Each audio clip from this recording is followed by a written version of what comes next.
स्वागत है आपका अपने यूट्यूब चैनल स्टडी पॉइंट में। आज हम लाए हैं शिक्षा निदेशालय राष्ट्रीय राजधानी क्षेत्र दिल्ली की कार्यपत्रक नंबर 75। डेट है जिसकी 28 जनवरी 2022।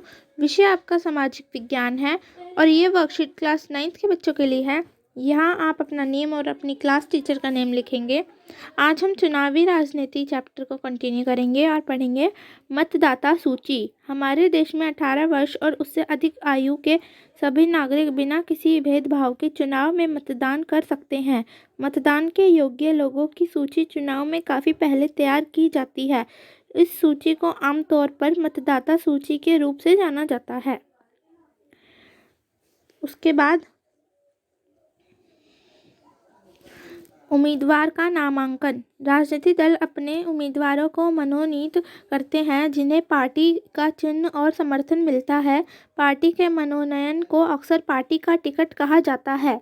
चुनाव लड़ने की इच्छा रखने वाले प्रत्येक व्यक्ति को नामांकन फॉर्म भरना होता है और कुछ धन सुरक्षा जमा के रूप में देना होता है।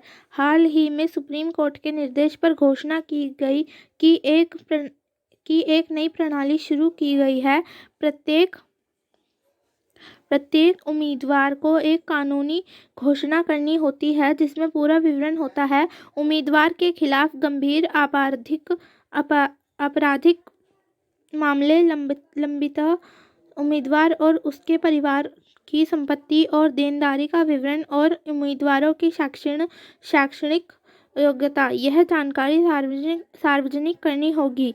यह मतदाताओं को उम्मीदवारों द्वारा प्रदान की गई जानकारी के आधार पर अपना निर्णय लेने का अवसर प्रदान करता है। उसके बाद हमें दे रखा है चुनाव अभियान।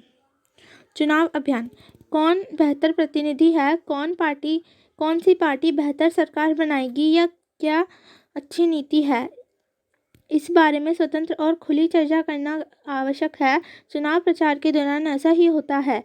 हमारे देश में इस तरह के अभियान उम्मीदवारों की अंतिम सूची की घोषणा और मतदान की तारीख के बीच 2 सप्ताह की अवधि के लिए होते हैं। हमारे चुनाव के अनुसार कोई भी दल या उम्मीदवार मतदाताओं को रिश्वत या धमकी, उनसे जाति या धर्म के नाम पर अपील, चुनाव प्रचार के लिए सरकारी संसाधनों का उपयोग और लोकसभा चुनाव के लिए एक निर्वाचन क्षेत्र में 25 लाख रुपए से अधिक या विधान चुनाव में एक निर्वाचन क्षेत्र में 10 लाख रुपए में अधिक खर्च नहीं कर सकता। हमारे देश में सभी राजनीतिक दल चुनाव अभियानों के लिए आदर्श आचार संहिता पर सहमत हो गए हैं। इसके अनुसार कोई भी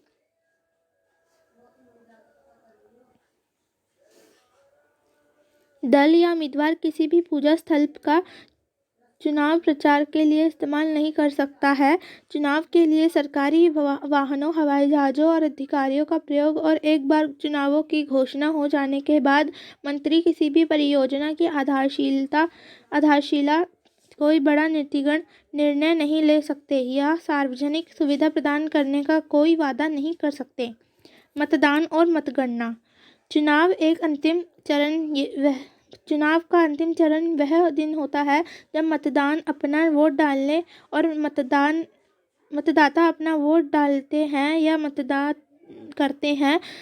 उस दिन को आमतौर पर चुनाव का दिन कहा जाता है। आजकल वोट रिकॉर्ड करने के लिए इलेक्ट्रॉनिक वोटिंग मशीन (ईवीएम) का इस्तेमाल किया जाता है। चुनाव के दिन और मतगणना के दिन सभी उम्मीदवारों के एजेंटों को मतदान केंद्र पर बैठने की अनुमति दी जाती है ताकि यह सुनिश्चित हो सके कि चुनाव और मतगणना ठीक से हो। एक निर्वाचन क्षेत्र से सबसे अधिक मत प्राप्त करने वाले उम्मीदवार को निर्वाचित घोषित किया जाता है।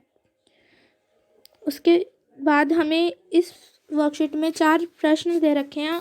प्रश्नों को करने से पहले अगर आपने मेरे चैनल को अभी तक सब्सक्राइब नहीं किया है तो प्लीज़ मेरे चैनल को सब्सक्राइब कर दीजिए और वीडियो को लाइक कर दीजिए। तो करेंगे अब इसके क्वेश्चन आंसर्स। तो आपका फर्स्ट क्वेश्चन है, मतदाता सूची से आप क्या समझते हैं। तो आप लिखेंगे 18 वर्ष और उससे अधिक आयु के सभी नागरिक जो बिना किसी भेदभाव के चुनाव में मतदान कर सकते हैं, ऐसे लोगों की सूची को मतदाता सूची के रूप में जाना जाता है। उसके बाद प्रश्न 2 हमें दे रखा है, आपके अनुसार चुनाव लड़ने के लिए उम्मीदवार की योग्यता क्या होनी चाहिए। तो आप लिखेंगे वह भारत का नागरिक होना चाहिए, उसका नाम मतदाता सूची में होना चाहिए, अलग अलग चुनावों के लिए निर्धारित आयु सीमा पूरी होनी चाहिए और मानसिक रूप से ठीक होना चाहिए, किसी लाभ के पद पर ना हो। क्वेश्चन नंबर 3 दे रखा है, आदर्श आचार संहिता क्या है। चुनाव के समय पार्टियों और उम्मीदवारों द्वारा माने जाने वाले कायदे, कानून और दिशा निर्देश को आचार संहिता कहते हैं। प्रश्न 4 हमें दे रखा है, मतदान और मतगणना के दिन सभी उम्मीदवारों के एजेंट क्यों मौजूद रहते हैं। तो आप लिखेंगे मतदान और मतगणना के दिन सभी उम्मीदवारों के एजेंट मौजूद रहते हैं ताकि मतगणना और मतदान ठीक से हो। तो गाइस, ये थी आज की आपकी सोशल साइंस की वर्कशीट। आई होप आपको वर्कशीट क्लियर है। अगर आप मेरे चैनल पर नए हैं तो प्लीज़ मेरे चैनल को सब्सक्राइब कर दीजिए और वीडियो को लाइक कर दीजिए। Okay, thank you, bye bye guys.